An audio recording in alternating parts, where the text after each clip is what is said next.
Hey BookTube, this is Kelly. Thank you so much for watching my channel, Books I'm Not Reading. If you're new to my channel, I'm so glad that they're here, and I look forward to talking to all of you about this video in the comment section down below. I did wear my Alice in Wonderland t-shirt. It's my beautiful annotated edition. This is the 150th anniversary edition that came out in 2015. And before I begin talking about Alice's adventures in Wonderland and Through the Looking Glass and what Alice found there, I want to talk to you a little bit about Lewis Carroll. And I also want to give you some context for my own reading experience. I read Alice's Adventures in Wonderland, and I believe I read Through the Looking Glass as well quite a while ago. I haven't been able to find what year it was, but I walked away and I just was kind of like, I don't get it. Like, I don't understand. What's the big deal? And then when I reread it with this edition, it was a totally different experience. I felt so connected to these stories in a way that I never dreamed that would be possible. So having the annotations really helps us. And I just wanted to share this to you from one of the many introductions to my annotated Alice. No other books written for children are more in need of explication, than the Alice books. Much of their wit is interwoven with Victorian events and customs unfamiliar to American readers today, and even to readers in England, and I would say, like, not just Americans, but, you know, worldwide. Because this book, Alice's Adventures in Wonderland, has never been out of print. I don't know about Through the Looking Glass, but I would assume that as well. And they've also been translated into a ton of different languages. Many jokes in the book could be appreciated only by Oxford residents. I promise I'm going to get to Oxford in a second here. And the others were private jokes intended solely for Alice. And there was a real Alice, even though I think Lewis Carroll tried to deny the fact that Alice was based on an actual person. But so Lewis Carroll is the pseudonym or pen name for Reverend Charles Dodgson, and he lived from 1832 to 1898. He attended Christ Church at Oxford College, and then became he was actually an ordained minister, reverend, but he never took holy orders. He taught math. From what I've read in the book, it sounds like that his math lectures were humorless and boring. Yeah, he was a pretty shy man. He was deaf in one ear and he had a stammer, which is partially why he did not preach very often. And he could go to an entire evening party of adults and not say anything at all. But his stammer and his kind of uncomfortableness with himself seemed to go away when he spent time with children. And when I say children, I specifically mean little girls. And he made lots of friends with little girls in the course of his adult life. But the most significant one was Alice, make sure I say this right, Alice Little. It looks like Liddell, if you've ever seen it, but it's Little. And I think I'm not exactly sure when he met her, but he went on a boat ride with her and her sisters and another reverend from Christ Church at Oxford College. They went on a boat ride in 1862. There's some debate about the date of this actual boat ride.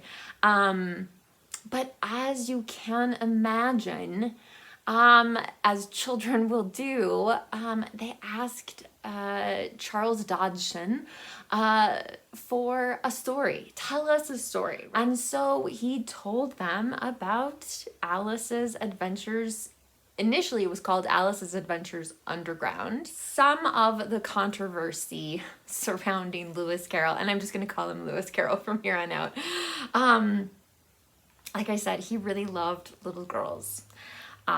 He thought the naked bodies of little girls extremely beautiful. He sketched them or photographed them in the nude sometimes. Cringe. It was always with their mother's permission. And Carroll actually wrote that if he felt like the child was uncomfortable in any way, was like shrinking maybe away a bit from it, then he stopped. For a while, it was believed that all of these photographs or sketches were lost or burned. There have been a few, I think, that have emerged, but yeah, so but in spite of all of his friendships with little girls, Lewis Carroll really, Alice was just the one that he cared about the most, I guess. And there is a lot of speculation about whether he was romantically in love with her, if he had suggested something to her parents about him marrying her when she was older. There was something definitely happened because Alice's mother tried to discourage Lewis Carroll's attentions, and I think burned a lot of the letters that he wrote to her early on in her life. Now, again, I don't know, I'm not a Victorian expert, but obviously there were different values and different ideas at the time than we have now, and I just wanted to share an example that's actually in one of the annotations. John Ruskin, who was a writer and an art critic who also went to Christ Church at Oxford, and lived at the time that Lewis Carroll was alive. He actually infamously said that he really liked girls who were 10 to 16 years old. And I think he proposed to a very young girl when he was like late in his life. I want to say like his 70s or something along those lines. So, again, and there's controversy about him as well. People have said he was a pedophile. I did not see anything, and I feel like the introductions to the annotated edition are very good in the sense that they point out people who say, no, you're all wrong. You're wrong about Lewis Carroll. You're wrong about what these books mean, that sort of thing. So that the controversy around him is included, but to my knowledge, there's no evidence aside from these photographs that, I got the impression that the mother was present for the photographs. Maybe not. I don't know. But there's no evidence that Lewis Carroll ever did anything inappropriate. If he had a love of his life, I guess it would be Alice. And just to show you an example of what the real Alice looked like, and this is when the story takes place when she's 7. When Alice is 7, he tells them the story when Alice is about 10. But Alice asked him to write the story down. This is Alice's Adventures Underground. And he did. And at the very end of it, he had this little photograph of her that he put there. Now, it took quite a while, but underneath, someone finally lifted the photo, and underneath was a drawing that he had made of her as well. So she's quite different from what we think of as the Alice in Wonderland, the blonde little girl with the blue dress on, right? So Alice's Adventures in Wonderland. Before we get into that, I want to talk about the illustrations in both Alice's Adventures in Wonderland and Through the Looking Glass and what Alice found there. They were done initially by John Tenniel. I hope I'm saying his last name right. And I have a card that's been colorized, but I just wanted to show you that's his signature. And so anytime you're looking at a book that has illustrations, anytime you're looking at a book of Alice's Adventures in Wonderland or Through the Looking Glass, you can see if that was one of the original illustrations. I think they must have had an interesting and strong friendship. There's a chapter that's left out of Through the Looking Glass based on a comment that Tenniel made to Lewis Carroll. And also there are illustrations in the book that clearly John Tenniel knew where Lewis Carroll was going. And so they're kind of almost like little clues. So I'll just show you one really quick. If you look, this is a scene from the end of Alice's Adventures in Wonderland. But if you look really close, you can see the nose of the Queen of Hearts is red. The nose of the knave, or I believe the jack, is what we would call it today, is red, and as also this guy over here. And that is a little bit part of the story. This is not one of John Tenniel's illustration, but this is the golden afternoon. So 2 men, 3 girls, out on a boat ride on the Thames, and somebody says, "Tell us a story." So the boat ride took place in 1862. Again, I think Alice was 10, although in the book Alice is 7. And it was the first time, I suspect that they knew he could tell stories, and that's why they asked him to tell stories. But this was the first time Alice came to Lewis Carroll and said, "Would you write it down?" So he wrote a copy for her about 2 years later, but I think he also shared it with some other families that he knew. And one of them really encouraged him to publish it.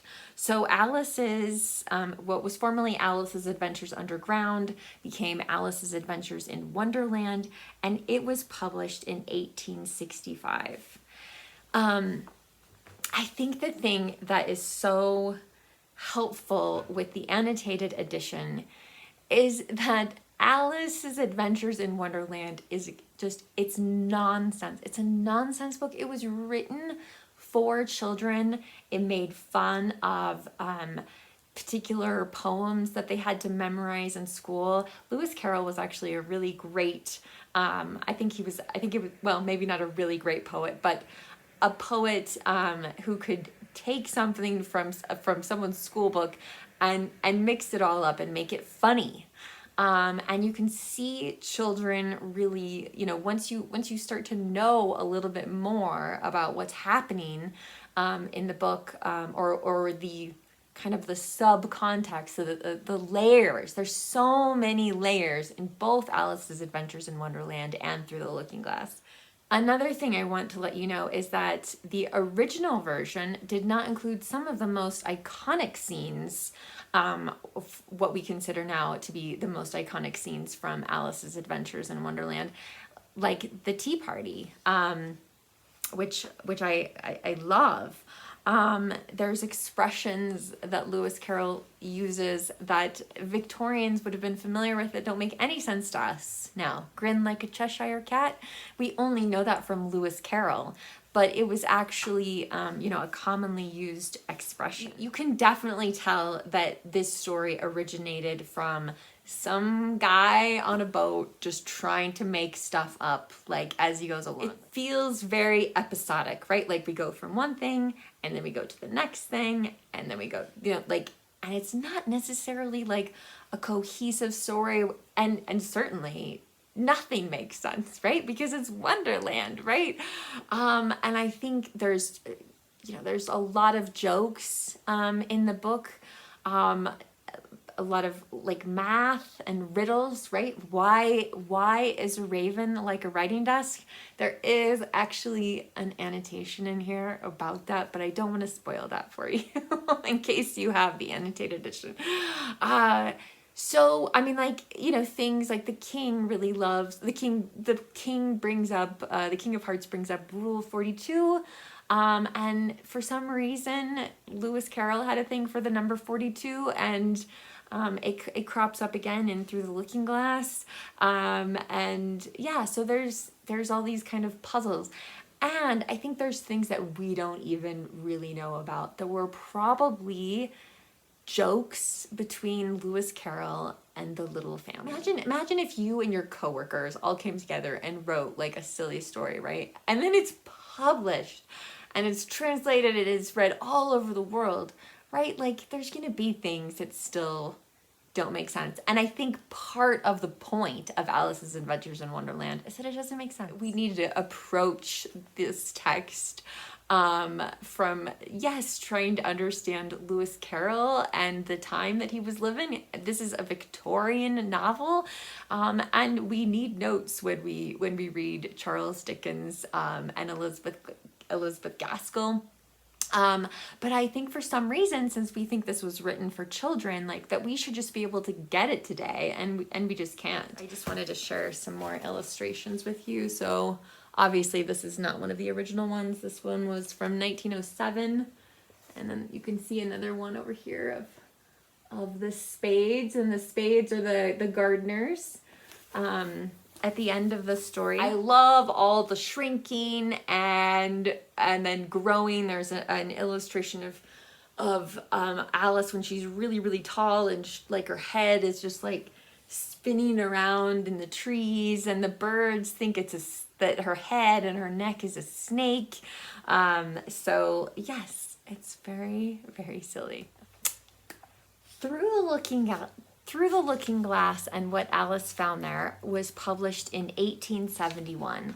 And unlike Alice's Adventures in Wonderland, this is something Lewis Carroll actually sat down and wrote. So it feels much more like a cohesive story. Just to show you one of the illustrations early in the book, there's this chess game. And there's all these chess moves, and I wish I knew more about chess because I don't really think some of the moves that happen in this could actually happen in a traditional chess game. But there is, in my edition at least, there's kind of this like separation every time somebody moves to a different spot. There's this break in the text so that you know Alice has moved to a different spot, and that corresponds with all of these numbers down below. Now, I'm trying really hard not to give spoilers away because I think probably more people have read Alice's Adventures in Wonderland than Through the Looking Glass and What Alice Found There. It is still every bit as absurd and nonsensical as Alice's Adventures in Wonderland. And it's still, Lewis Carroll is still making puns, plays on words, things like that. What happens, and I almost feel like it's a different world than Wonderland. So it starts off, and Alice, I think it's a snowy day. It's supposed to be 6 months after Alice's Adventures in Wonderland. So Alice is playing with one of Dinah's kittens. Remember Dinah, the cat?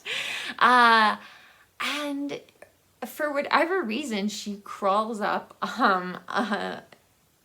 near this mirror, and she sees everything in reverse in there and thinks like, oh, like that's the Looking Glass house. She crawls through it. It's like a portal, just very much like the rabbit hole is, right? She crawls through it and finds herself in a very, very strange world. And this is where a lot of, again, iconic things that we associate with Alice in Wonderland, these things happen in Through the Looking Glass instead. Tweedledee and Tweedledum, the whole conversation with the flowers, and there's an illustration from 1949. Once she gets into the Looking Glass world, right? So to move forward, you run backwards. Just all these weird, like just twists and turns in the story of things happening the opposite. One of the things I was really surprised in this book is Humpty Dumpty is in Through the Looking Glass house. My understanding from reading the annotations is that Lewis Carroll is kind of, and John Tenniel, the illustrator, are kind of the first people who anthropomorphized Humpty Dumpty. So he has a very, very distinct personality, and she's trying to help him off the wall, like, because she knows the story. I wasn't expecting that in this. Now, the other thing that I just really want to talk to you about is the White Knight. So here's the White Knight, and you can see that he is sort of kind of ramshackle, right? He's much older than Alice. There's all these things hanging off his horse. He made these things to go around his horse's hooves, which I can't think would help the horse, but I guess if the horse kicks something, you know. But there's all kinds of things. There's a rattle on here that's mentioned in the story. But the White Knight is often thought to be Lewis Carroll. Now, that's not the only person that people have said the White Knight is. There have been comparisons to Don Quixote, and again, other people that we're no longer kind of familiar with today, as is true with many, many characters. There's a lot of speculation about, you know, who the Mad Hatter was, or if he was based on a real person, those sorts of things. So I don't want to say too much about the White Knight, but I think the reason why people think that he's actually Lewis Carroll is that he encourages, and here's another incredible illustration much more recently. This is from 2006. Yeah, there's like a shark. I mean, it's quite random. But the White Knight encourages Alice's next move on the chessboard, and I won't go into what that is. Although if you look in a book, you can tell, you can figure it out. It's not a huge surprise, but I don't want to say anything about that part of it. But he encourages her to make her next move on the chessboard, right? And that is sort of, people think that is symbolic of Alice's change from a little girl or a tween, maybe that we might call now, to being a young woman. That change from adolescent to womanhood, and that the White Knight is the one who encourages Alice to do that and to, venture forth without him. And so I thought that was really poignant and really moving. And again, I didn't enjoy Through the Looking Glass as much as I enjoyed Alice's Adventures in Wonderland, but I still thought I still got so much more out of it from reading this. And I honestly, I fully expect this to be a book that I reread in the future. There are more things in my annotated edition that I didn't read.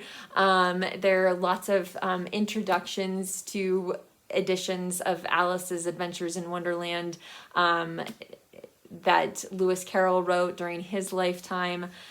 There's the missing chapter from Through the Looking Glass that John Tenniel persuaded Lewis Carroll to cut. So there's a list of all the films that relate to Alice. So yeah, I just want to encourage people. I hope this video will encourage people to read this, to read Alice's Adventures in Wonderland and Through the Looking Glass. Just read it with some kind of notes. It doesn't have to be this edition, but read it with something that's got like to give you that context, so that you are like, you feel like you're in on the joke. Anyway, so, okay, this is going to be a very long video for my channel, but thank you so much for watching. If you've made it this far, please leave maybe a chess piece emoji or a white rabbit emoji in your comment down below. Thank you so much for watching, and BookTube, remember to be kind to yourself and be kind to others, and I'll talk to you soon. Bye.